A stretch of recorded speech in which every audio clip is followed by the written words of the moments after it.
with Laura Kuenssberg. The wannabe Prime Minister and the former Prime Minister in an ever more dangerous world. Has a new era of action taken off? American and British strikes on targets in Yemen. Retaliation for Houthi fighters' audacious attacks on ships in the Red Sea. Prime Minister. They happened while the Prime Minister was en route to another conflict zone to promise more UK help for Ukraine. We need to send a strong signal that this breach of international law is wrong.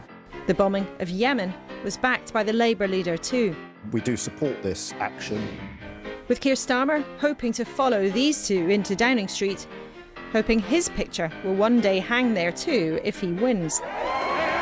The polls and real votes at by-elections suggest Labour is well on course, but there are months to go before the real test will come. So our one big question this morning: how should the UK's leaders cope with crises abroad now in an increasingly uncertain world? Who better to ask than the Foreign Secretary, David Cameron, now a member of the House of Lords. But if he makes it to number 10, how would Keir Starmer deal with evolving threats around the globe?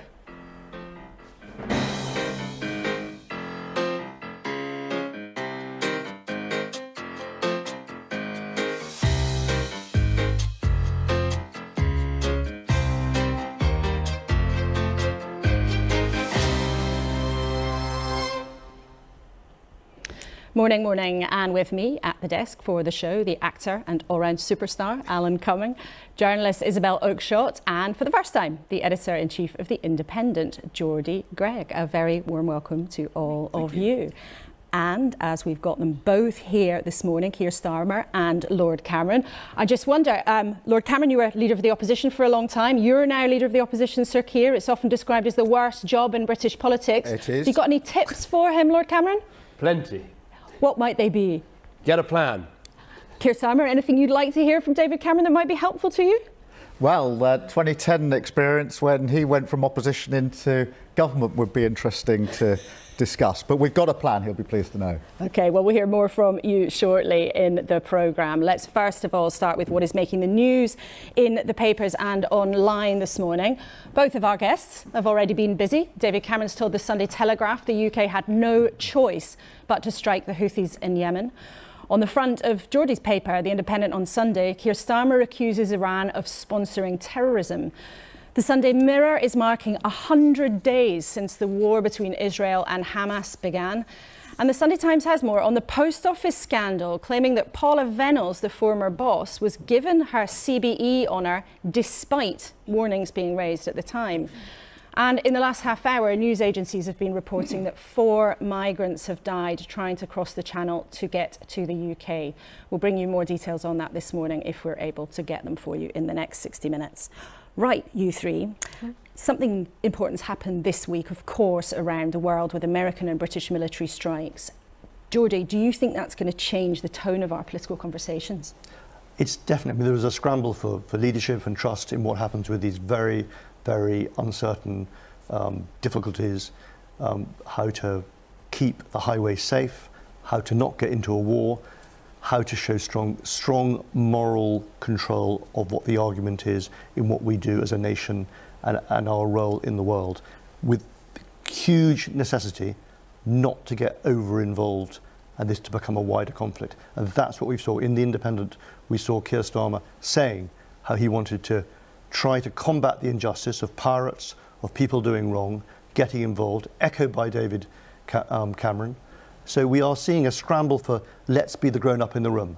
Let's try to find a way to show strength, authority, trust and moral common sense. That's a tall order though, isn't it, Isabel? I mean, it's risky for politicians to take military action, isn't it?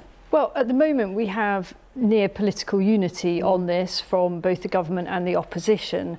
And I mean, look, this stuff is hugely important. Absolutely it is. And yesterday we saw huge demonstrations in central London over some of the related issues. But if you look at polling now over what matters most to British voters in an election year, at the top of the list is still the economy, followed by health, followed by immigration. So I don't think we should get too carried away about the extent to which this will shape the way voters plan to go. But it's interesting, Alan, though, we've had in the last 24 hours or so British politicians saying things like the Prime Minister and the Foreign Secretary, this is potentially the most dangerous time in the world that we've seen for decades. Do you feel that as a citizen? Yes, I'm terrified. I mean, I was pretty terrified before, but it is a very, it's just an accident waiting to happen. I think it's interesting, Geordie talks about this moral obligation. I find it hard to sort of countenance the idea that we'd have these attacks, we take action when our economy and when the shipping routes are being threatened, rather than taking it for compassionate reasons at the beginning of the attack on Israel and the war in Gaza. That to me is a sort of sign of where our politicians are at. Lots and lots of dilemmas there to unpick with our guest this morning. Well, events that sometimes seem a million miles away have been brought close to home this week. The Prime Minister says the world is the most unstable it has been for decades after taking what was his first military action, airstrikes against the Houthi rebel group that is backed by Iran. It's been attacking ships travelling through the Red Sea, risking trade, and of course that risks higher prices for us all. So on Thursday night, America and Britain said enough. Well, the Houthis control most of Yemen. You can see where its crucial position is in the world on that map. A country that's been plagued by conflict for years, but it controls the Red Sea coastline. This morning, I spoke to the brother of one of the main Houthi leaders, Hussein al-Bukaiti. They have made it clear that they only target Israeli-linked ship or a ship that is heading toward the Israeli port. And they have said, even though with the attack from the UK and as well from the United States, they will not stop because they are at war with Israel, because at the beginning, before even targeting any ship, they have declared war against Israel and have launched ballistic missiles and drones against Israel. It is very clear, though, the Houthi rebels have been targeting ships that have nothing to do with Israel, breaking international law, endangering innocent crew on these ships who've got nothing to do with this conflict whatsoever. What is the international law on what's going in Gaza, the genocide, the killing, the mass bombing? That's why here in Yemen they believe that those rules actually they are set to oppress countries like Yemen and like Palestine. The Houthis have said there will be retaliation against the US and the UK for these strikes. What does that mean? I believe if United States and UK will continue their attack, Yemeni forces will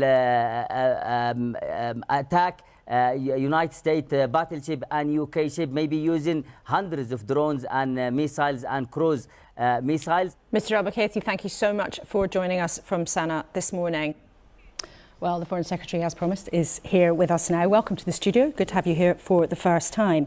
We've just heard there, far from stopping these attacks, the Houthis are vowing retaliation. It's clear from speaking to that man there, they've got no intention of following your action with the cessation of what they're doing in the Red Sea. What's given you the impression that this will make any difference? Well, I would turn the question around the other way and say, well, look what's happened since the 19th of November. We've had 26 attacks on ships, not just ships heading to Israel or Israeli-linked ships, but ships of all kinds, and those attacks have been getting worse. We've given warning after warning. We've taken the case to the United Nations, had a very clear statement there about the importance of freedom of navigation, and yet the attacks continued. And in fact, one of the last attacks, which included HMS Diamond, the British destroyer, involved over 20 drones and missiles. So not acting is also a policy. It wasn't working, and it's right we sent this very clear, very unambiguous message that we are prepared to follow our words and warnings with actions. But what makes you think it will actually stop the attacks? Because perhaps it might have been worth it as a punishment, but do you think it will actually stop a single thing? Well, I think there are two things that it does. The first is it does degrade some of the Houthi capacity to launch these missiles and drones, and we'll obviously look at the assessment of that in the coming hours and days. But it also sends this very clear message that America and others, an alliance of countries backing this action, an alliance of countries including Britain taking part in this action, but also including countries like the Netherlands and Canada and Australia, are prepared to take action backing their words. And I think that's very important. And are you prepared to keep going? If the strikes keep happening and America keeps asking Will you keep going? Look, we are prepared to back our words with actions. That is what the Houthis need to know, and that, I think, is the right thing to do. Without limit? No.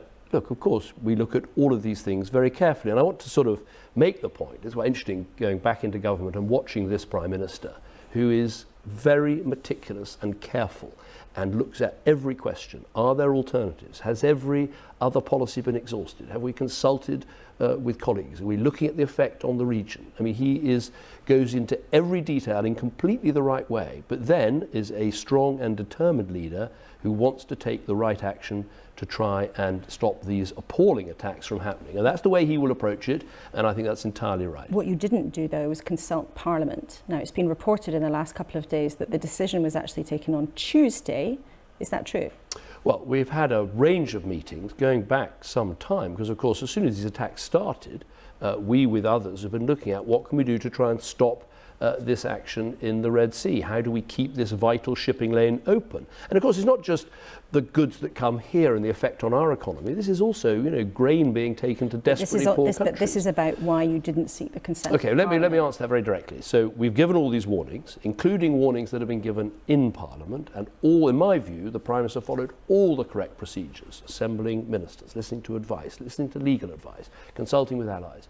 And there will be a statement in Parliament on Monday. I don't think it would have been right to have a debate and a vote before this sort of action, because I think it is important for reasons of operational security to, on this occasion, take the action and then have a statement in Parliament afterwards. But as you'll hear from Keir Starmer, he was briefed on this. The Labour Party are supporting this action. So I think we're doing this in exactly the right way. Let's talk about the wider forces at play here then. Now, you've said it's nonsense to say these strikes, what the Houthis are doing, are about the conflict between Israel and Gaza, except their very clear view, expressed very firmly, is that it is absolutely the Houthi group taking action because they're unhappy about what is happening in Gaza. Well, of course, that's what they say, but they've attacked every sort of ship going through the Red Sea, including ships flagged in India or Singapore, and it's unacceptable to allow this to continue. And I think I do separate the two things. Now, of course, when it comes to Israel and Gaza, that we're doing everything we can to get aid in. We took a whole series of steps last week with the Israelis to say they've got to do more to let the number of lorries going into Gaza to go up. And also we're doing everything we can to try and get to that sustainable ceasefire. But the point is, Foreign Secretary, you can say as much as you like, these two things are separate, they are not connected. That is not the way it's seen in the region. These strikes have been interpreted by the Houthis and by others in the region as absolutely part of the very dangerous jigsaw of what's going on in the Middle East. And your Defence Secretary, Grant Shapps, has connected this to wider things. He said to Iran, we see you. He's talked about Hezbollah in Lebanon, Iraq and Syria. He says, we see you doing it. So your Defence Secretary is linking this to wider issues in the region. I completely agree with Grant Shapps that you can see what Iran is doing in the region with its proxies of Hezbollah and Hamas and the Houthis and, of course, the Iranian-backed militia groups in Iraq. In all these occasions, they are playing a very malign role, and it's absolutely right that we call it out, both publicly, as Grant has quite rightly done, and also I had a call with the Iranian Foreign Minister to make precisely this point. What did you say to him? I said that the Houthi action is unacceptable, it is illegal, it is dangerous, it could well result in the severe loss of life and the sinking of ships, and it has to stop. They have considerable influence over the Houthis. We know that they've supplied them with weapons, and they should act. And I think it's important to be able to have that conversation. I wanted to make sure it was as clear as it possibly could be. But does the UK and US action not risk escalation? No, the escalation has been caused by the Houthis. I mean, the point is, since the 19th of November, you've had these 26 attacks. There have been more of them. They've been getting worse.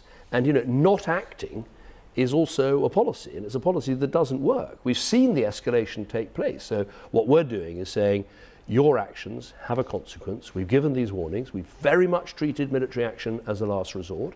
The strikes themselves were limited, proportionate, targeted, legal, but they were also necessary. But I think it's also worth, you know, standing back from all this, as you did in your introduction, and saying, look, this is a time when it's hard to remember a more unstable and dangerous and uncertain world. You know, very much the lights from where I sit in the Foreign Office, the red lights on the global dashboard are very much flashing. And at that moment, it's very important that you have in number 10 Downing Street someone who is a strong leader but takes all of these issues into consideration, but has a clear plan for how we enhance this country's security. But it does feel, as you've said, if the red lights are flashing, many people, and including also people who are sympathetic very much to the UK, like the UN this week have warned of escalation after the American and British strikes. There is what Iran describes as an axis of resistance to Israel. We then see Iran having links with Russia and China. You've said then the red lights are flashing. Should people watching this morning feel worried?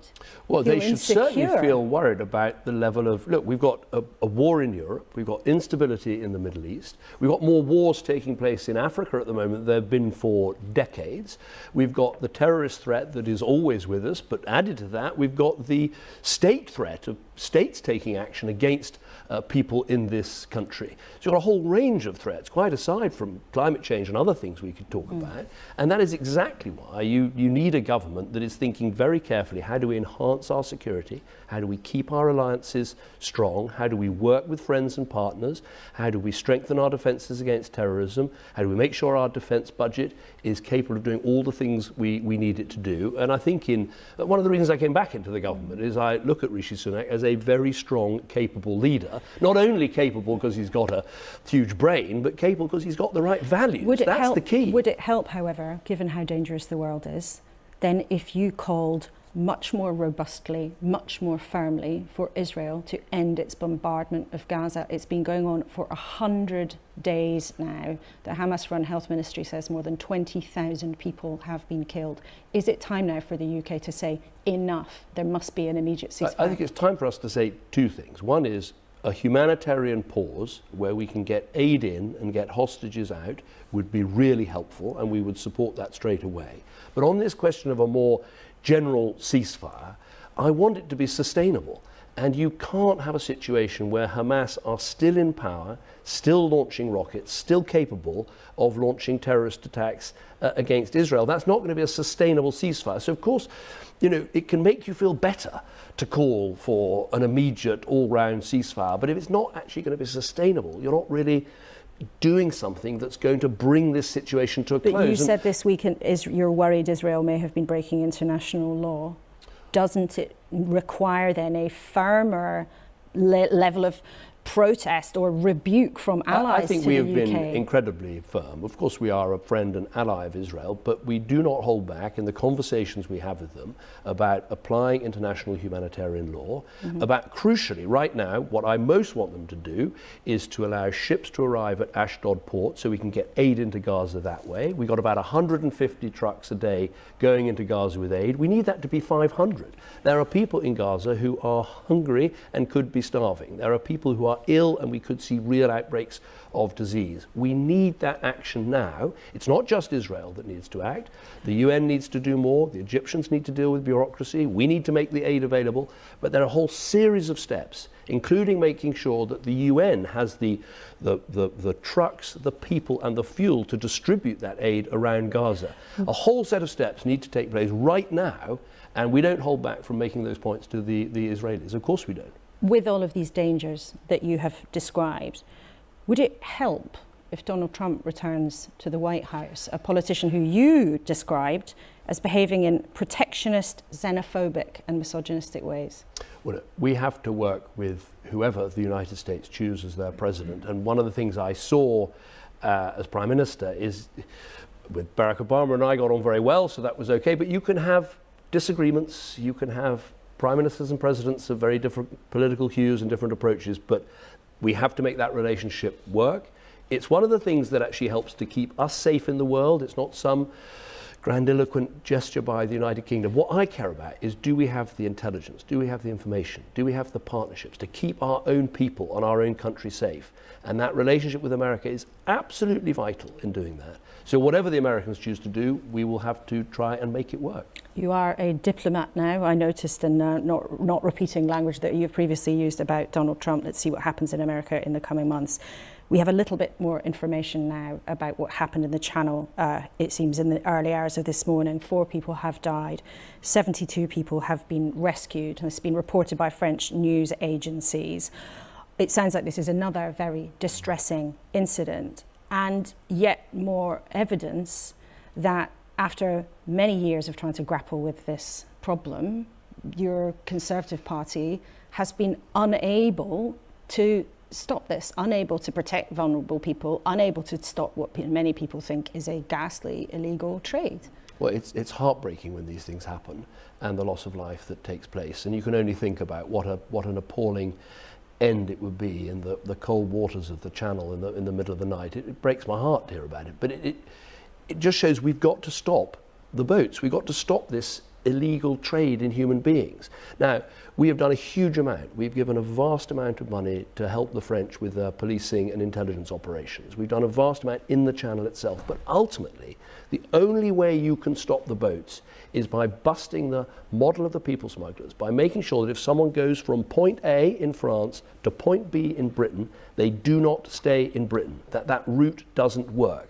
Now, in an ideal world, you'd just send them straight back to France, and that would be it, and the whole trade would collapse. That is not available, and that is why we're pursuing the policy with Rwanda. That's why the bill will be passed next week. That's why the treaty has been signed. And yes, it may be unorthodox or unusual, but unless we can get flights off and get that system working so people know there's no point getting on that boat in France. Because if you get on that boat in France, you're not going to be able to stay in the United Kingdom. Once we've done that, we'll be able to collapse this trade even more. Be aware, yes, of course, no, it is down. And this is coming back to Parliament this week, yes or no, as now a member of the House of Lords, will this get through the House of Lords? Well, I hope so. Sadly, I don't have a personal majority in the House of Lords, but I'll do everything I can to help get it through, because it's essential. It is actually, of course, it's about dealing with illegal migration. It's about shutting this down. It's also about saving lives, as you've just shown. There will be an interesting debate on that in Westminster in the coming days, no doubt. Let's then talk a bit about you and your return to government and what you were doing while you were out of office. You, out of office, pursued various different business interests, commercial interests. Our viewers might remember that you worked for a firm called Greensill Capital, a financial firm. Now, you contacted former colleagues in government on their behalf. A committee of MPs, there you are with Let's Greensill, a committee of MPs found that you had showed a significant lack of judgment. Now, you've answered some of these claims before, but you have never before said how much money you were paid. Documents seen by the BBC say that you received about £10 million.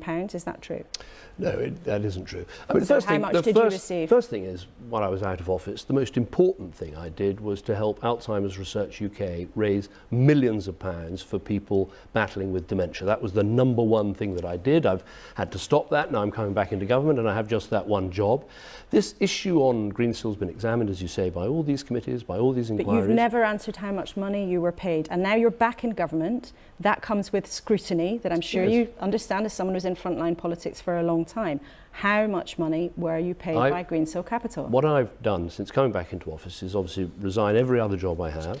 I've given all the information to the person responsible for registering a minister's interest, and they have the information about the jobs that I had and the things that I did, and they are able to, they make a decision about declaration. But of course, during that period, I was a private citizen between 2016 and when I took this job. But I think our viewers would believe that it is relevant that you were a former British Prime Minister, so there's definitely a public interest in what you did during that time, and now you've returned as Foreign Secretary. Yes. So there will be, our viewers will want to know. And you say you've registered all your interests now, that's perfectly legitimate, but why won't you tell people how much money you were paid? There's a figure out there you say is wrong. Tell us the right one. Well, because I was a private citizen. I had a number of different interests and things I did, including important charitable work. And I think as a private citizen, you're entitled to do that, and that's what I've done. But very clearly, on coming back into government, I resigned every single job, every single position, everything I did.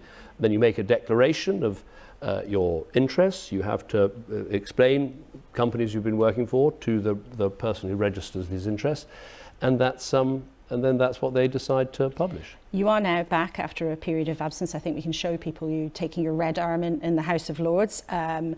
What was it like when you were out of government, watching your party tear itself apart during all of those chaotic Conservative years? Well, it was obviously a very difficult period for the country and for the Conservative Party. I took the view that on leaving office, the best thing to do was not to comment, not to give a running commentary on what was happening. There are often moments when I wanted to speak out, but I think the job, well, the whole point is it's hard enough being Prime Minister without having all your predecessors telling you what to do. So I was relatively silent. I think there were one or two occasions I spoke out about particular things, but on the whole, I tried to say very little.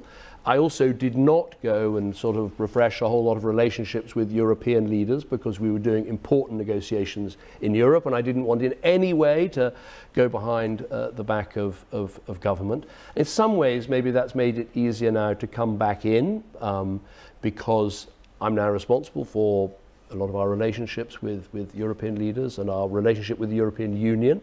And so I think it's perhaps been helpful that I haven't set out a million positions since 2016. I hated leaving in 2016, but I think it was the right thing to do because the country had made a choice and it needed new leadership. And I think sometimes when you leave office, everyone must make their own choice, but my choice was to get out the way. But you weren't quite done, and now you're back. David Cameron, we're very pleased to have you in the studio with us this morning. Thank you very much indeed. Do tell us what you think of what he had to say, and in a few minutes we will be talking to Keir Starmer, the Labour leader. And as with David Cameron, we will focus a lot on what has been happening around the world. So let's see what our panel had to make of what the Foreign Secretary will say. And remember, you can tell us what you think. You can email us or send us a message on social media. Geordie, what did you think of what David Cameron had to say? Well, the great Rolls-Royce is back. You know, he's smooth, he's persuasive, it powers along. There are definitely bumps in the road, as we discovered when you asked about some financial questions. He's also, there was a slight element of have we been there before?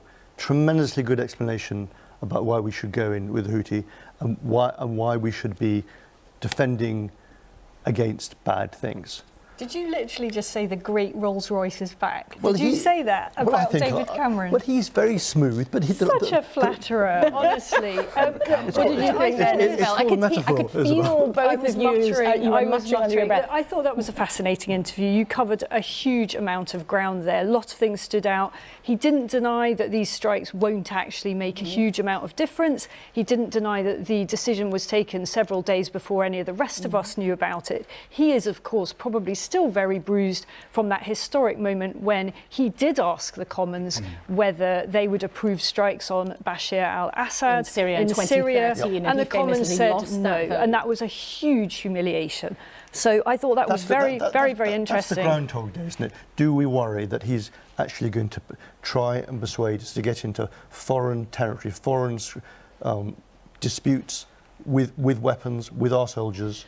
Without asking. But can I just pick up on one quickly, the Greens Hill issue? This is the lobbying. And I thought it was fascinating. You challenged him. Was he paid £10 million? His denial was a very, very weak one. I think you were in the right ballpark there. Well, we will see what happens if other people try to pick up on what really happened in that quite murky business. Alan, what did you think of it? We haven't made Alan Cumming speechless. I don't think that has ever happened in the history of the world. First of all, that we have a foreign secretary who is unelected and is the person who took us out of Europe, and this is the person who is in charge of our foreign policy as a government. That's pretty terrifying, number one. Secondly, this man is saying that he believes that Rishi Sunak is a strong leader and has a huge brain. I mean, to be fair, he does have a huge brain. I mean, his academic credentials are without question. I think after the disaster of Boris and the disaster That's of not Liz the Truss, point. I think he we could talk for hours about the disaster of Boris. But why do you say that, Alan? Because I feel he's just talking the talk and just spewing out stuff like a smooth Rolls-Royce. And I feel you talked at the end about the way that he had used his power and his access to government for his own financial gain. And yet here he is back in government, unelected. And I think it's just another example of the way that the Westminster does not listen to the people. These politicians are not listening. You should remember also the Rolls-Royces can crash. Can go wrong. You're trying to rescue your Rolls-Royce. They can take a turn. But let's talk about some of the substance of what he said, though, Geordie. I mean, he was very clear. I think his metaphor was that the red lights are flashing around the world. Yeah. Back to the car metaphor. Red lights, exactly. Oh, God. Yeah, but what do you think that actually means for us? What does that mean for our viewers watching this morning? Well, the worry is, are we getting into something we can't get out of? Does it become a bigger thing than this small attacks? We've got to remember that the Houthis have got their foot on the windpipe of our bread, our oil, our gas, our trade. What is being argued by both Starmer and Cameron, I think, is correct. But yes, there are amber, definitely lights flashing, possibly red. You also can't deny that the action in this way is connected to the war in Gaza. And that I found that the Foreign Secretary saying that it was not about that. This action was not about that conflict. It's insane. And there's even a battle over setting the terms of this debate, isn't there? Well, all three of you, thank you very much for now. We'll hear from you after we speak to Keir Starmer. Last week, the Prime Minister told us repeatedly we must stick to the plan. Labour's new pre-manifesto says, not surprisingly, the opposite. It says that it is time for change.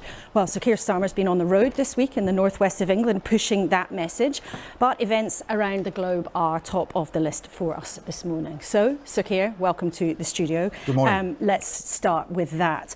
We're going to begin, first of all, with what we know about what happened in the Channel. Now, the details are limited, but we do know that 4 people have sadly died, 72 people have been rescued. What do you make of what we know? My first reaction is a human reaction. This is a tragic loss of life. There will be family members and friends grieving at the awful way in which these 4 individuals lost their lives. I don't know the details. In a sense, we don't need to know the details. To lose your life in a small dinghy or boat in the winter sea in the Channel is just awful. And I'm sure that's where everybody starts on this issue. David Cameron also said it was heartbreaking, as you've expressed your own sadness about this kind of event. But he also made the case that this displays why the government should take the kind of radical action, doing something as dramatic as saying, actually, migrants are going to be sent to an African country rather than continue with what is a failed model of asking the French to do a bit more, and it doesn't seem to make much difference. What do you say to that? I think he's wrong about that. I absolutely agree that we need to stop these Channel crossings. They're dangerous, we've lost control of our borders, and we need to do something to stop the boats. Now, I think the starting place for that is to go after the criminal gangs that are running this vile trade.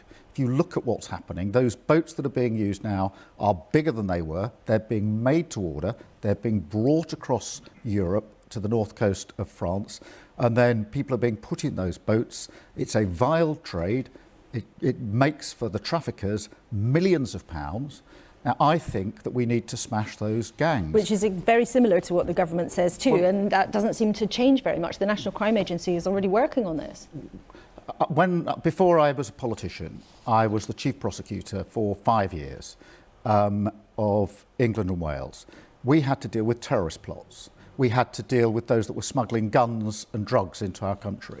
The way we dealt with that was to join with other countries where those gangs were operating and take them down using data, sharing intelligence, having joint operations. I've done this before. I am convinced that it can be done in relation to these gangs. That's where I'd put my political muscle, if you like, rather than a gimmick, which is the Rwanda scheme. So I'm absolutely up for this challenge. I know we've got to get to grips with it. I went over to Europol to talk to them about what sort of further agreement we could do with them. But having seen this done for terrorist gangs, having seen this done for guns and for drugs, I refuse to accept that somehow these gangs are untouchable and we can't do anything about it. Let's talk then about the military strikes taken by America in Britain this week. Now, you were briefed, you endorsed the attacks. David Cameron was explicit that this might happen again. Would you back more of these kinds of strikes? We'll look at the case the government puts forward. You're right, they did brief me, a secure briefing in relation to this shortly before the operation, and that's as it should be. We support the action that's been taken. Obviously, there needs to be a statement in Parliament tomorrow from the Prime Minister and a debate in Parliament about it. At the moment, what I've been briefed about is the operation that's taken place. I'll have to listen carefully to whatever the government says about any further action that may be needed. But theoretically, you might do it again. That's clear. Do you believe, like the government does, that Iran bears some of the responsibility of these attacks? Do you think Iran's an enemy of our country? I think that there are clear links, obviously, to Iran. That's no issue on that. But I think it is important to look at what Houthis are doing in the Red Sea, because those attacks were taking place. They were ramping up and escalating, and sitting back and simply doing nothing in that situation is not an appropriate way to respond. And that's why I backed the operation that the government briefed me on. But you've written very strongly in The Independent on Sunday today about the wider threats from Iran. Do you think Iran is an enemy of our country? Well, I don't want to ramp up the rhetoric. I do have serious concerns, as most people do, about Iran, the activities that they are involved in around the region. You listed it with the Foreign Secretary. And of course, there are sanctions in place in relation to Iran. So I'm supportive of all of that. I'm deeply concerned about this. But I do think that the operation that took place just a few days ago was very clearly an operation to deal with the Houthi attacks in the Red Sea. This is commercial shipping. These are civilians on those boats. That's not the view, though, in much of the Arab world. That's not the Houthi view, and that's not the view in much of the Arab world, that actually this is about this wider pattern. Well, I think that's hard to sustain when you look at the targets of the attacks in the Red Sea, which look to me to be pretty arbitrary. But in the end, Laura, what you're putting to me is that somehow there should be no response to these attacks in the Red Sea. I don't think that that's appropriate. I haven't actually met or talked to anybody who says the right thing to do is simply to allow these attacks to happen. If they escalate, so be it. Nobody thinks that. So action had to be taken. I was pleased to be briefed about it. We supported that action. The Prime Minister needs to make a statement. If there is to be further action, and I don't know because I've not been briefed on that, I would expect that briefing. I'd expect the Prime Minister to make a statement, and we will consider it on its merits. On a case-by-case basis. Some of your colleagues, though, and other opposition parties have said that Parliament could have and should have been consulted as a matter of principle. And someone you know rather well used to also believe Parliament should always be consulted as a matter of principle. I just want to show you something. I would pass legislation that said military action could be taken if first the lawful case for it was made, secondly there was a viable objective, and thirdly you got the consent of the Commons. Now, it was one of your own solemn promises to your party members that you would make it mandatory under a Prevention of Military Intervention Act that there would be the consent of Parliament. Have you changed your mind? No, there's no inconsistency here. Really? There's obviously a huge distinction between an operation the like of which we've seen in the last few days and military action, a sustained campaign, military action, usually involving troops on the ground. That's recognised by everybody. National security must come first. There will always be urgent situations where Parliament can't be consulted beforehand, but the principle that if there's to be a sustained campaign, if we're going to deploy our troops on the ground, that Parliament should be informed. There should be a debate, the case should be made, and there should be a vote. I do stand by that in principle, absolutely. But that small print was not in your promise that you made to your party. You didn't say only in certain kinds of situations. So are you saying that only applies if you're actually talking about boots on the ground? Yes, because what I said when I made that pledge was that what I wanted to do was to codify the convention. The Cabinet Manual, as you know, has this in it as a convention. The Foreign Secretary now, when he was Prime Minister, really established the convention, which is if there's to be a sustained campaign, the deployment of troops on the ground. So the small print is about a sustained campaign. Would you do that if you win the election? Hear me out, because what David Cameron, then as Prime Minister, did was, I think, right, which was to say if we're going to deploy our troops, there has to be a viable case, and that should be put before Parliament, and the information made available as far as it can be. And if you win, there has to be a proper legal basis because we're deploying our troops. And you've said that already, but I think our viewers would like to know, if you win the election, will you still introduce that law? Well, I want to codify that. It could be in a law, it could be by some other means. But yes, I'm absolutely clear that that's a principle that I want to see entrenched. But you won't commit to passing it as a law, I'm not ruling out law. But Laura, of course there will be urgent situations, particularly when we're on joint operations, where it simply isn't possible always, or even wise always, to consult Parliament beforehand because of the disclosure of information. And that's why, having been briefed on the operation this week, I haven't called for anything more than the statement that I'm expecting from the Prime Minister tomorrow. You also said back then that you had a commitment to review all UK arms sales. Would you still do that if you win the election? Yes, we do need to carry out that review of all arms sales, yes, of course. And would you, as you used to say, stop selling arms to Saudi Arabia? Well, we will do a review to look at the sales, look at the countries and the relationships that we have. Obviously, that follows a review. But you used to say, you said in February 2020, we should stop the sale of arms to Saudi Arabia. Is that still your position? We will review the situation and the review will give us the answers to those questions. So you may not anymore promise to stop the sale of arms to Saudi Arabia, which is what you used to say in 2020. We will review the situation. The review will make clear what the position is. I think today you are perhaps slightly backing away from some of the things that you said a few years ago.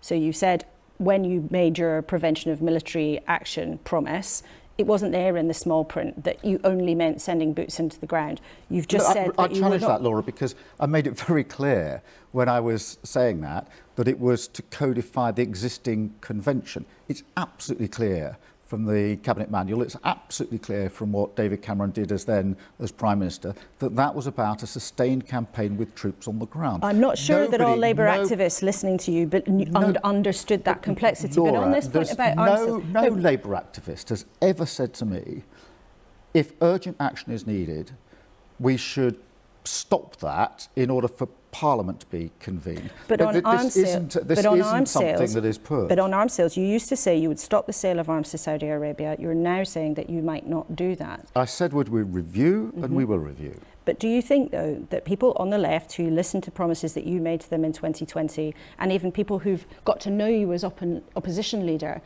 have heard quite a few times you shifting your position on things? Now, there's nothing wrong with people changing their mind, but do you accept that sometimes you give people that impression? There are contradictions between the Keir Starmer of 2024 and the Keir Starmer of 2020. Well, Laura, we're in a different position when it comes to geopolitics and the conflicts that are going on, and obviously we have to adapt to the situation in front of us. But let me just push back on this wider point, because Labour Party members are predominantly, overwhelmingly behind what we've done with and to the party, to change the party. 4 years ago, we were picking ourselves up, bruised from a terrible election result. And most people, the pessimists in the party, thought that the Labour Party will never ever win an election again. The optimists thought it would take us at least 10 years. We have ruthlessly changed the Labour Party, put ourselves in a position where we can credibly contend in the election this year, and the overwhelming majority of Labour Party members and supporters are delighted, because the reason that they joined the Labour Party, the reason they're active in the Labour Party, is because we want a Labour government. And a lot of your colleagues would say that futile. And a lot of your colleagues would say that you've got to that position actually by being ruthless about ditching some of your own positions. And one of the things that many Labour members and many of our viewers also care about is a ceasefire in Gaza. Now, we are 100 days into the conflict between Israel and Gaza after those appalling attacks by Hamas into Israel. But the Israeli bombardment of Gaza has been intense and has created enormous suffering. We can all see that every single day. Is it time now for you as Labour leader to say, enough, there must be a ceasefire? The United Nations has said it, Emmanuel Macron has said it. Is Keir Starmer now going to say it? You describe the situation in Gaza, and it is intolerable. The sheer number of deaths, particularly the percentage of those, the proportion of those that are children, the desperate need for humanitarian aid, the fact that hostages are still being held effectively at gunpoint, this is intolerable. And I do think we need a sustainable ceasefire. The question is, how do we get there? I think the first step is we need a truce. We need a humanitarian truce that allows the space for a number of things to happen. Firstly, for humanitarian aid to get in much greater quantities and volumes than it is at the moment. Secondly, we have to have those hostages released. It's very difficult to see how you get to a sustainable ceasefire until that happens. But ceasefire... That truce provides the space for the dialogue that is needed then towards the political process, which in the end is the only way through this, to a two-state solution. So our viewers will hear clearly this morning you are not yet going to put yourself in a similar position as Emmanuel Macron, who says, ceasefire, Israel, stop. Well, Laura, sustainable ceasefire. The question is, how do we get there? I think immediate truce, calling off the hostilities to create the space, humanitarian aid desperately needed in much greater volumes coming into Gaza to alleviate the awful situation there, the release of hostages, and then thought, of course, about those displaced in this conflict must be allowed to go home and to rebuild their homes, and there can't be any question of an Israeli military occupation. So that's the process, the roadmap, if you like, that I see towards a sustainable ceasefire. And you've outlined that. Just before we move on to matters at home, your party's been complaining about Rishi Sunak using private jets, except we learnt this week that you accepted a private jet flight, in fact, from the Qatari government.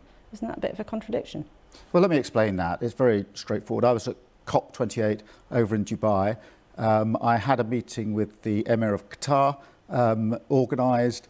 He had to go back home, but desperately wanted that meeting with me. This was to discuss the hostage situation in Gaza, the cessation of hostilities in Gaza, and offered to fly me to have that meeting with him, which we could no longer have in Dubai, where I was. So why is it not OK for the Conservative leaders to take private jets? And it's OK for you to take a private jet flight? I think there's a distinction that most people understand. Well, I'll explain it, and then a distinction between flying in the circumstances I've just described and using private jets to jet around England when trains would get you there nearly as quickly. But look, I mean, the long and the short of it was that in Dubai I was having a number of discussions with international leaders about climate change, as you would expect. But of course, I was having a nearly equal number about the conflict in the Middle East. How do we have a sustainable path to that ceasefire? And the Emir of Qatar, a very important player in this, particularly at that point when there was huge pressure on the situation with hostages. He wanted that meeting. The only way I could have that meeting was to go and see him on a plane which he provided. There are plenty of scheduled flights, actually, between Dubai and Doha. And you said you wouldn't take World Cup tickets from the Qataris. You wouldn't go there because you're unhappy about their human rights record, but you took a freebie flight from them. Laura, you know very well what these conferences are like when we're trying to fit in back-to-back meetings with world leaders. It is an opportunity to have conversations which will take months to put together in a programme back here. I wanted to take the opportunity to have that one-to-one discussion with the Emir about really important international issues, and I stand by that. Okay. Let's talk about an important issue at home. Now, one of your central promises to viewers, we've talked to you about it before, we've talked to Rachel Reeves about it at length, is green jobs, green energy, that by the end of the Parliament, if you win, you'd say you'd invest £28 billion to create. The tricky thing is, you started off promising the 28 billion extra every single year. You're now saying that money might not be forthcoming and you'll only spend that much if you can afford it, except you're still promising people the goodies, the green jobs, the green energy. Now that doesn't stack up. If you're not committed to paying the price, how can you commit to the promise? Well, let me be clear what we're committing to. We've got a green prosperity plan. That's a growth plan about the next generation of jobs. There's a revolution going on in terms of green energy. Other countries are in the race. We need to be in the race for the next generation of jobs. I also have committed to clean power by 2030. That's renewables. That gives us cheaper bills. It gives us energy security, so Putin can't put his boot on our throat, and it gives us the next generation of jobs. The point here, Keir Starmer, and we're short on time, the point is you're promising those goodies, but you're not anymore committed to the cost that you used to say you would definitely cough up. That doesn't stack up unless you're suddenly going to find the money somewhere else and put taxes up to pay for it. Well, hear me out, because in order to get to Clean Power 2030, we do need investment. And I'll come back precisely to your point. But also, when we're talking to those that we hope will partner with us on this journey to deliver Clean Power by 2030, they say to me, Keir, look, investment is one thing, but we also need the planning rules change, because it takes far too long to do anything in this country. We need the national grid to move at a much faster pace, because at the moment it's giving connection dates for the 2030s. That's never going to work. We need an industrial strategy. Of course we need investment, and I'm very pleased to make the case for investment in the future. And that's why we will invest £28 billion in total by the second half of the Parliament, subject of course to what the government's already assigned to put in on green prosperity, and of course within our fiscal rules. So I think that's straightforward, but I do think this idea that it's only the money that counts, it actually isn't reflected in the conversations I'm having with those that we want to partner with us. And for every pound the government puts in, we want to trigger £3 of private investment, because I think when a government invests, they're entitled to get the returns for the British taxpayer. OK, and finally, a yes or no, will the £28 billion investment definitely be in the Labour manifesto? Well, in the way I've just described, then yes, of course. Yes, of course. Keir Starmer, thank you very much indeed for coming in today and covering such a range of topics. Interesting to talk so much about foreign affairs when, of course, very often in an election campaign, we speak almost exclusively about domestic. So great to have you with us this morning. So what do our panel have to make of that? They had plenty to say about David Cameron. What did they think of Keir Starmer? Alan, were you convinced by what he had to say? Convinced. I think if you were to look at these two people you've interviewed today, if you didn't know anything about them, if you're from another planet. Sometimes feels like that. Indeed. But which one would you think would be a better leader, a more compassionate person and a more inspirational person that you want to lead your country? I would say Keir Starmer. Absolutely. Is it disappointing that he has gone back on some of his promises? That he is disappointing me that he went to Qatar after he said he would never visit there because of the human rights abuses, especially a man who. That was reasonable, actually. I thought he made a really strong case on that. Yes, Are we really did, getting so petty? I was disappointed in someone who said he stood up for against the huge human rights abuses in Qatar, and then he went. But as politicians get nearer power, they have to make compromise. Absolutely. Isabel, Geordie. Isn't it the vision and the detail and the persuasion which people want from the small boats, which is not a policy I think sending to Rwanda I don't think is a great idea. But I thought he was very weak on that, actually. I mean, by the way, I think the Rwanda policy is completely ridiculous. But you've got to focus on the pull factor. All he can say again and again is we've got to tackle the vile gangs. This government has been trying to tackle the so-called vile gangs, and they are vile, for a very long time, completely ineffectively. But I think what really will make the headlines out of your interview is his U-turns on those positions which will really upset the left of the party. He said, we have ruthlessly changed the Labour Party, and many of us will agree with the U-turns he's made, but a wing of his party will be infuriated at that backtracking on the commitment he made to ask Parliament to approve military action. He kept on trying to make a distinction about this being about boots on the ground. Yeah. By the way, back when that vote took place on Syria, we were never planning to send in the army to Syria. So that was a complete nonsense. Also on sales of arms to Saudi Arabia, let's not be beating about the bush any further here. He kept on saying, we'll review it, we'll review it. Basically, that means he's rowed back on that. So you think clearly he's ditched two other things. Completely. Geordie, what about a position on a ceasefire? So, he talked about a sustainable ceasefire, which is about having a truce, allowing humanitarian aid into Gaza, which, of course, everybody would want more help to get in to alleviate that suffering. But there are many people in the Labour Party who absolutely want him to say, stop the bombing, have a ceasefire. Do you think it matters still that he won't go there? I think it does matter to a large part of the constituents he's trying to do, i.e. the further left. And a lot of young people. But what he's also trying to do is to get elected. And what's key to him is to be the centrist social party, not an extreme party. He is trying to be Blair-light. He doesn't have the charisma of Blair. He doesn't have the silver tongue of Blair.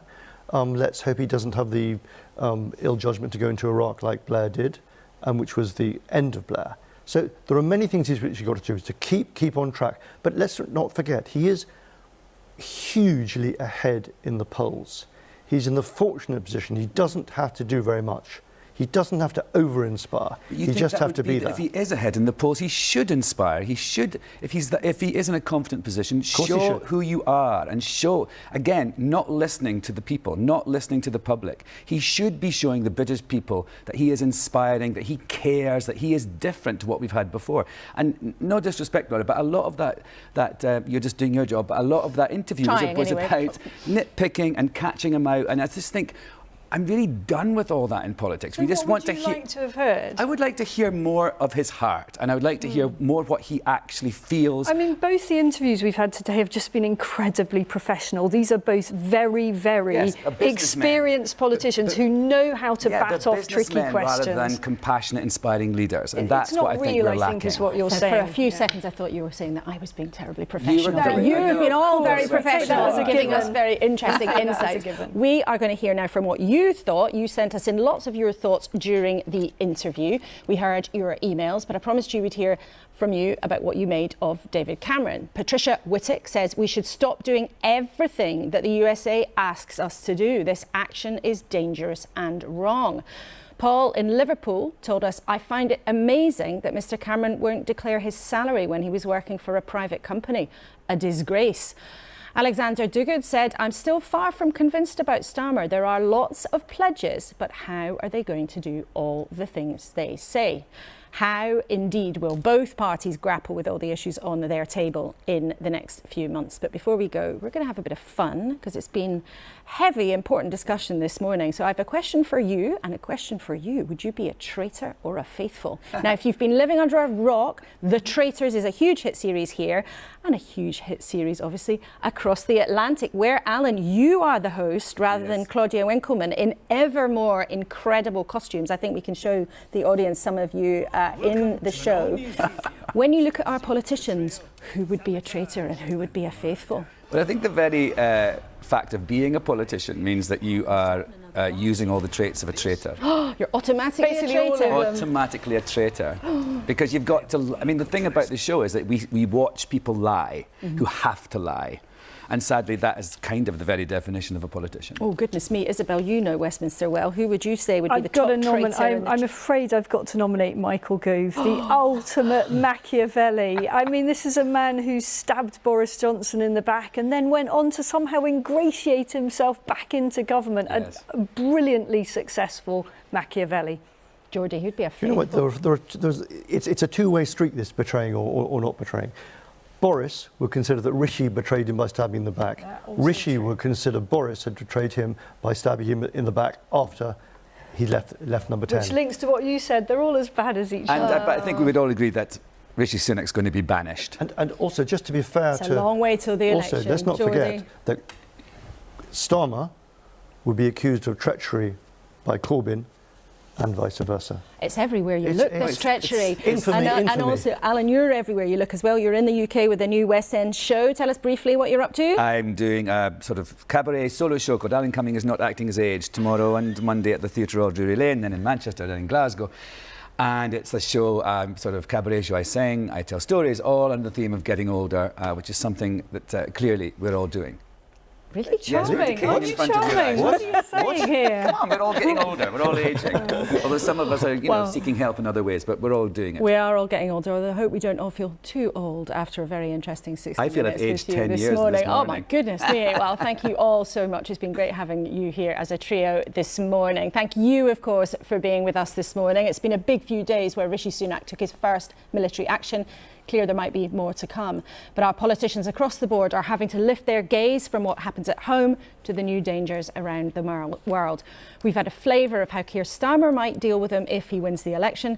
Rishi Sunak will be pushed on his approach when the Commons meets tomorrow, and there'll be more debate in Westminster this week about his controversial laws to send migrants to Rwanda.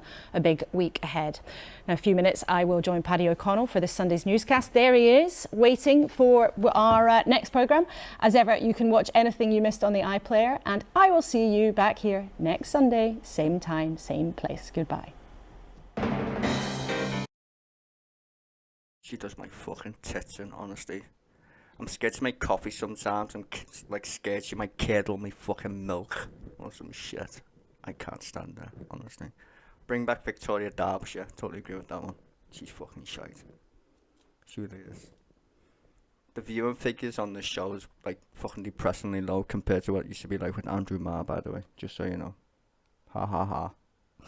Anyway. To talk about. Shall we blow up a bunch of rebels? Fucking too right. Fuck them. They're at war. Fucking blow them up then. I don't give a fuck. I'm not asked. Don't care. The fact that Keir Starmer agreed with it. Yeah. There's no tough questions there. I mean, blowing up a country like Syria ain't the same thing as blowing up a bunch of rebels, to be honest with you. So I don't really fucking care. I'm not kind of a war kind of guy, but yeah, just fucking blow them up. Fuck them. Dumb fucking cunts. Anywho.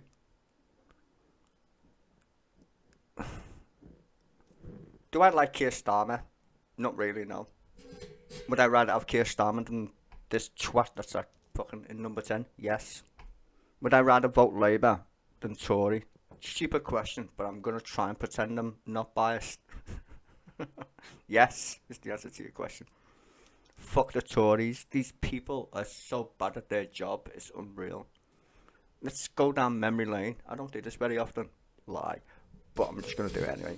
For just my own entertainment. The first time these fucking idiots got in power was a hung parliament. Literally, nobody won the election. And then the Liberal Democrats decided in all their wisdom to get in power with the Tories. Amazing. That's what people do for power. Mr. Nick Clegg, who currently works for Meta, in case you don't know what his fucking stupid little ass is these days. He works for Facebook. Anywho. Fast forward. Brexit. Why did we get this question, ladies and gentlemen? Why did a government with any brains decide to ask the British people who've been fed fuck knows how long on our right-wing media that every time we play Germany it's World War II? Nobody watched Dad's Army? No, okay. Let's ask the British people really a stupid question, a fucking dumb question. Shall we leave the European Union? Fuck it. This gullible shit who's now the fucking foreign secretary thought it was a good idea. Just let that sink in. He literally thought xenophobic Britain, which it is, in case you're not paying attention. It is xenophobic. Said, fuck, we want to leave. All hell breaks loose. Like, literally. All hell breaks loose in Britain. Calamity hour. The twat hides under a rock. We have some of the worst prime ministers I've ever seen in my entire fucking life. All Tories. And then this little snake, which he fucking is, decides to come out under this fucking rock and be foreign secretary. Because we have an incompetent fucking government who couldn't find anybody else in the entire 200 odd MPs that they fucking got to be foreign secretary. So we picked a twat from the House of Lords. David Cameron. Of all people. What happened to the last one? Don't know. What happened to the Home Office lady?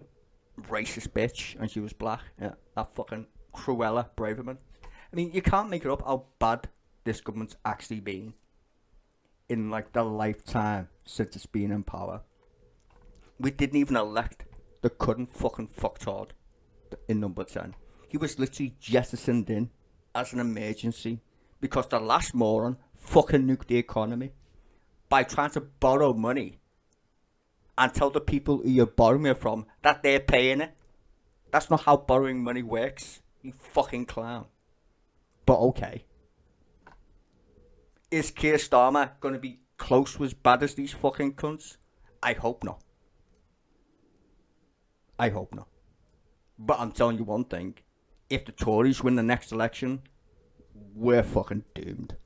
Because none of these fucking retards are capable of running a piss up in a fucking brewery. Half of them are right-wing zealots, to say the fucking least. And the other half are just muppets. Like, literally. Fucking utter muppets. It's shockingly bad. Really is. So God help us this year. I don't even want to talk about American elections because that's even more fucking batshit crazy. Like, I think my country's got it bad. Try being American. Holy shit. Does anybody watch American politics? At all? Because that shit's fucking scary. Thank God. I mean, we don't have to put it with rich idiots who were xenophobic. And black, which is sounding fucking confusing. We've got a bunch of fucking Uncle Toms in the Tory party. This is bizarre. Like, you would think the racist ones would be white. Turns out the black ones are even fucking worse. Like, honestly. We'll send them to Rwanda. It's safe in Rwanda. No, it's not. Well, we're going to pass a law and say it is. We're going to do what now? We're going to pass a law and declare Rwanda's safe.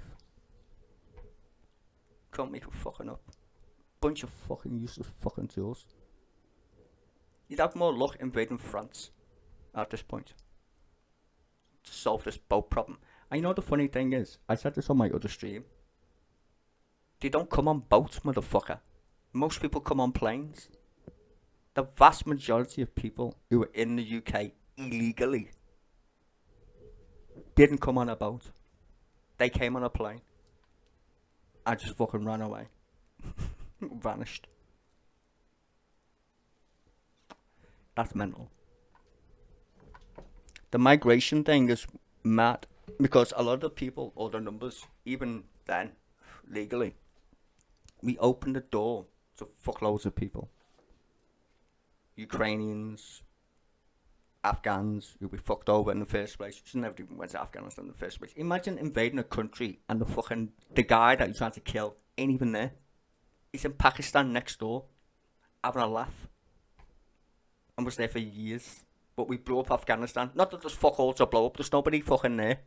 Have you seen Afghanistan, ladies and gentlemen? What are you gonna do? Blow up a sheep? Fucking hell. So yeah. And that guy there, that was mad. He just rewrote history. He said Iraq was the fall of Tony Blair. No. Not at all. We invaded Iraq and he got elected again. Just like, why rewrite history? I've got no idea. And then he called that fucking idiot a Rolls Royce. God, honestly, these people are fucking shit at their jobs. They just are. Don't get me started on Isabel Oakenshaw. She's a fucking idiot as well. It's Spanish question time, which I didn't stream last week. In case you didn't notice, I took a week off from streaming. Sometimes just can't be asked, honestly. Too much politics is bad for one's brain. Especially the way I think about it anyway. These people are just garbage. Remember, by the way, if you elect a politician, they don't have any skills whatsoever. None of them. It's always a popularity contest. Always remember that. And always remember that the fucking news media fucking know that as well. If they had a CV, they'd never get a fucking job. But that's not how politics works, is it, ladies and gentlemen? Anywho, see you all tomorrow. Enjoy the rest of your Sunday. I will.